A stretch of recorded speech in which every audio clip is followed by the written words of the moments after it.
जय जिनेंद्र। मैं doctor Robbie Jain और मेरे channel doctor Robbie Rahul Jain में आप सभी का स्वागत है।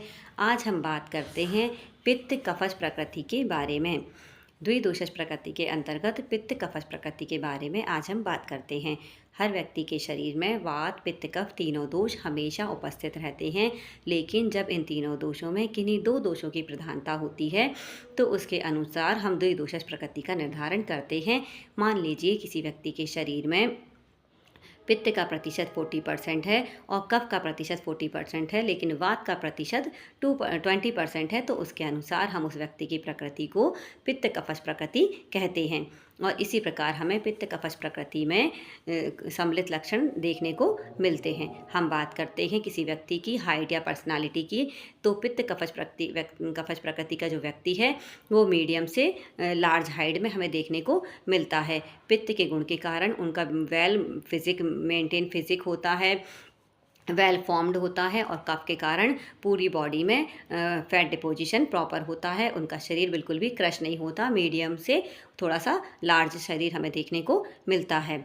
इस तरह अगर उनकी स्किन की बात की जाती है तो पित्त और कफ दोनों के गुण के कारण स्किन का कलर बहुत अच्छा होगा, गोरे कलर के लोग हमें दिखाई देंगे। लेकिन अगर उनमें पित्त की अधिकता होगी तो स्किन का कलर थोड़ा सा रेड कलर लिए हुए होगा, उसमें मोल, तिल, एक्ने, पिंपल्स देखने को मिल सकते हैं। लेकिन यदि कफ की अधिकता होगी तो स्किन बहुत क्लियर, शाइनी और ग्लोसी और मॉइस्ट हमें देखने को मिलेगी, ड्राइनेस हमें देखने को नहीं मिलेगी।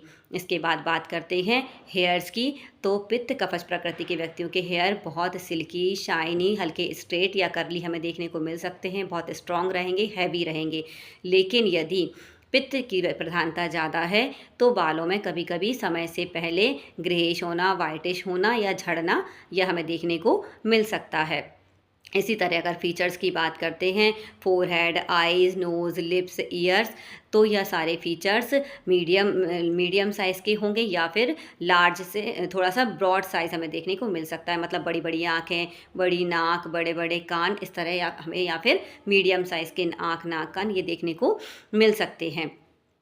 स्किन पूरी तरह से मॉइस्ट रहती है और इन्हें पसीना भी बहुत ज़्यादा आता है। इनके पसीने में स्मेल भी हमें देखने को मिल सकती है। अब बात करते हैं इनकी भूख की, तो इन्हें भूख बहुत अच्छी लगती है। ये बहुत अच्छे अमाउंट में, बहुत अच्छी क्वांटिटी में अच्छे से भोजन कर लेते हैं। डाइजेशन पावर नॉर्मल रहता है। और बात करते हैं पित्त और कफ की, तो थोड़ा सा कभी कभी पित्त के कारण इन्हें ठंडा भोजन करने की इच्छा होगी और कम स्पाइसी भोजन करने की इच्छा होगी। लेकिन कफ की प्रधानता के कारण कभी कभी गर्म और ड्राई और स्पाइसेस भोजन करने की इन्हें इच्छा होगी। अगर बात करते हैं गर्मी सहन या ठंड सहन करने की, तो जब पित्त की प्रधानता होगी तो ये गर्मी बिल्कुल सहन नहीं कर पाएंगे। लेकिन कफ की प्रधानता होगी तो ये व्यक्ति गर्मी थोड़ा सा टॉलरेट कर लेते हैं, सहन कर लेते हैं। अब बात करते हैं मलमूत्र त्याग की, तो यह भी नॉर्मल रहता है। इन्हें बहुत ज़्यादा कॉन्स्टिपेशन या लूज मोशन की दिक्कत नहीं आती। यूरिन पास आउट भी नॉर्मल रहता है। बहुत ज़्यादा पेलनेस या कम यूरिन, इस तरह की कोई दिक्कत इन्हें नहीं आती है।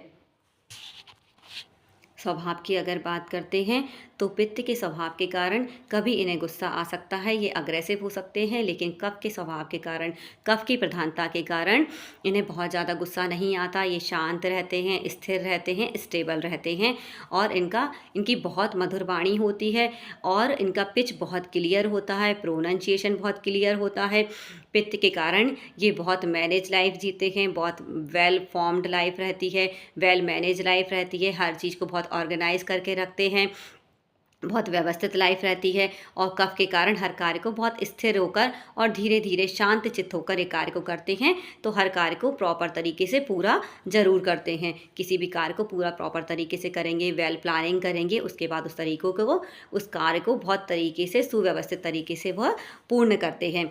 मेमोरी की बात करते हैं तो पित्त प्रकृति के व्यक्तियों की मेमोरी मीडियम रहती है, लेकिन कफ प्रकृति के व्यक्तियों की मेमोरी बहुत स्ट्रांग रहती है। पित्त प्रकृति के व्यक्ति बहुत ज़्यादा इंटेलिजेंट होते हैं। वो किसी चीज़ को अगर समझते हैं तो फिर वो बहुत बहुत टाइम तक याद रखते हैं। इस तरह पित्त कफश प्रकृति के व्यक्ति की मेमोरी भी अच्छी रहेगी, लॉन्ग टर्म मेमोरी रहेगी, इंटेलिजेंट भी बहुत रहेंगे, शार्प मेमोरी रहेगी और वह बहुत अपने गोल के प्रति बहुत ज़्यादा फोकस रहते हैं।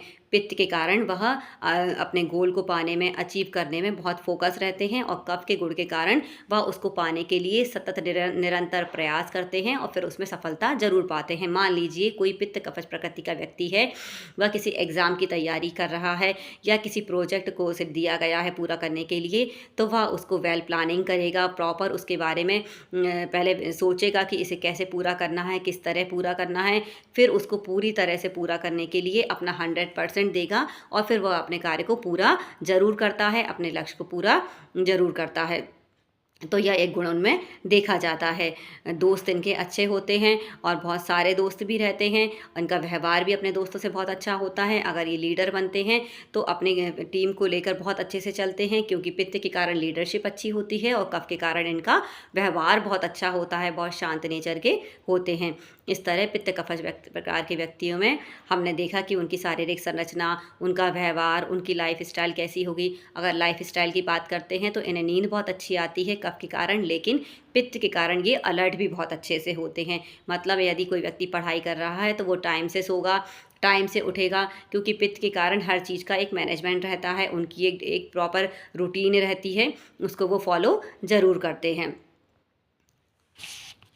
पित्त के डोमिनेंस के कारण कभी कभी ये लोग गर्मी ज़्यादा सहन नहीं कर पाते हैं, लेकिन यदि कफ की अधिकता ज़्यादा रहती है तो ये लोग गर्मी को टॉलरेट कर लेते हैं। इन्हें बहुत ज़्यादा एडजस्टमेंट करने में दिक्कत नहीं आती है। स्टेमिना बहुत अच्छा होता है, बॉडी स्ट्रेंथ बहुत अच्छी होती है, और पित्त के गुण के कारण ये लोग साहसी बहुत होते हैं, बहुत साहसी होते हैं, और कफ के कारण इनमें स्टेमिना और स्ट्रेंथ बहुत अच्छी होती है, तो किसी कार्य को पूरा करने में इन्हें बहुत आसानी रहती है। सहन करने की शक्ति भी इनकी बहुत अच्छी रहती है। थोड़े बहुत कष्ट अगर इनके ऊपर आ जाते हैं तो ये उसे सहन कर लेते हैं। थोड़े से कष्टों में ये लोग घबराते नहीं हैं, क्योंकि साहसी गुण होता है।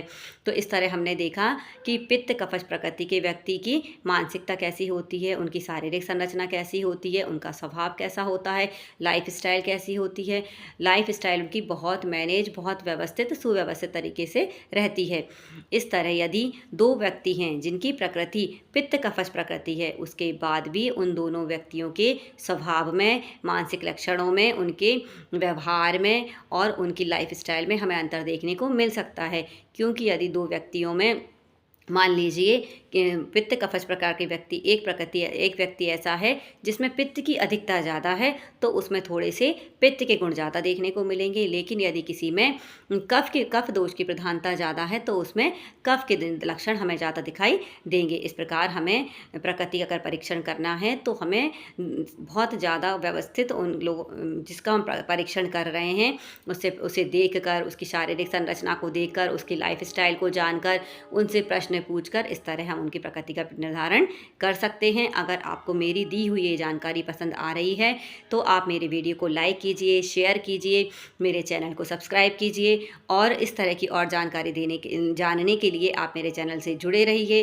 धन्यवाद। जय जिनेंद्र।